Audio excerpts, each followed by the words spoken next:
Sir நம்ம எல்லாருக்குமே ஜோசியம் பார்க்க தெரியும்னா நம்புவீங்களா நீங்க? நிஜமா தான் சார். அப்ப ஜோசியக்காரர் என்ன சார் செய்றாரு? நம்ம பிறந்த குறிப்ப குடுக்குறோம். அவரு கோள்களோட அமைப்புல வந்து நம்மளோட ஒவ்வொரு வயசு காலத்திலயும் என்னென்ன நடக்கும் அப்படின்னு கொஞ்சம் கணிச்சு சொல்றாரு. சரிங்களா? இது நம்மளுக்கு எப்படி சார் பொருந்தும்? அப்படின்னு கேட்டீங்கன்னா, நிஜமா நம்ம தான். இப்ப நம்ம குடும்பத் தலைவரா இருக்கோம். ஒரு சம்பளத்த 1ஆம் தேதி ஒரு சம்பளம் வாங்குறோம். அந்த சம்பளத்த வாங்கி இந்தந்த செலவுகள்லாம் செஞ்சா நம்மளுக்கு கடைசி நேரத்துல கடன் ஆயிரும். இந்தந்த செலவுகள்லாம் செஞ்சா 30 நாள் கழிச்சு ஒரு ₹10 மிச்சம் பண்ணலாம். முடிவு பண்றோமா? அவர் ஒரு சில வருஷம் கழிச்சு நம்மளுக்கு என்ன நடக்கும்ன்றத சொல்றது. அதே மாதிரி தான் நம்ம 30 நாள்ல செய்றோம். சார் 10 மாசத்துல குழந்தை பிறகு நம்புற தெரியும்ல சார். நம்ம ஒரு கணக்கு வச்சிருக்கோம்ல சார். சரிதானே? அப்ப ஒரு சமையல்ல பாருங்க.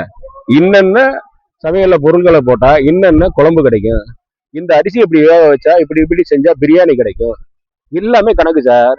இங்க உட்கார்ந்து ஒரு குழு உருவாக்கி அம்மா சுனிதா வில்லியம்ஸ வந்து விண்வெளிக்கு அனுப்புறாங்க. இப்ப கிளம்பி இத்தனை மணிக்கு போனா இந்த இடத்த போய் அடையலாம். அங்க இருந்து அவங்கள கூட்டிட்டு வர்றதுக்கு இந்த மாதிரி செய்யலாம். எல்லாமே வாழ்க்கையில எல்லாமே கணக்கு சார். எல்லாமே கணக்கு. அதாவது போட்டியில ஜெயிக்கிறது கணக்கு. ஒரு ஊருக்கு இத்தனை மணிக்கு கிளம்புனா இந்த இவ்வளவு கிலோமீட்டர் தூரத்துல இப்படி போகலாம் அப்படின்றது ஒரு கணக்கு. எல்லா வாழ்க்கையில எல்லாமே கணக்குல தான் இருக்கு. அப்ப நம்ம சரியான கணக்க சரியான நேரத்துல போட்டு அதற்கான வேலைகளை செஞ்சோம்னா நம்ம வாழ்க்கையில என்றென்று சந்தோஷமா இருக்கலாம், நிம்மதியோட இருக்கலாம்.